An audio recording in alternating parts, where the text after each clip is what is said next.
Sir, ఇది మీ వాహన registration certificate. వాహనం యాజమాన్యం మారినప్పుడు ఈ పత్రాలు సరిగా అప్డేట్ చేయడం చాలా ముఖ్యం. వాహనం యాజమాన్యం మారినప్పుడు చట్ట ప్రకారం పత్రాలు సరిగా మార్చడం చాలా ముఖ్యం. ఇది మీ భద్రతకు, చట్టపరమైన సమస్యల నివారణకు సహాయపడుతుంది. వాహనం అమ్మిన వెంటనే ముందరి యజమాని ఫామ్ 29 ద్వారా ఆర్టీఓకి తప్పనిసరిగా సమాచారం ఇవ్వాలి. ఇది యాజమాన్యం మార్పులో మొదటి మరియు ముఖ్యమైన దశ.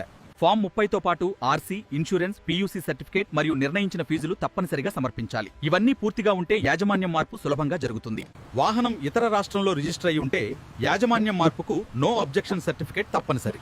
ఇది చట్టపరమైన సమస్యలు రాకుండా కాపాడుతుంది. ఈ వాహనం ఇతర రాష్ట్రంలో రిజిస్టర్ అయి ఉంది, అందుకే యాజమాన్యం మార్పు కోసం నో అబ్జెక్షన్ సర్టిఫికేట్ తప్పనిసరి. ఇది భవిష్యత్తులో చట్టపరమైన సమస్యలు రాకుండా కాపాడుతుంది. మీరు వాహనం యాజమాన్యం మార్పు ప్రక్రియను చట్ట ప్రకారం పూర్తి చేశారు. ఇలాగే నియమాలు పాటిస్తే ఎలాంటి సమస్యలు రావు. ధన్యవాదాలు. సైబరాబాద్ ట్రాఫిక్ పోలీస్ మీ భద్రత కోసం కృషి చేస్తుంది. ధన్యవాదాలు.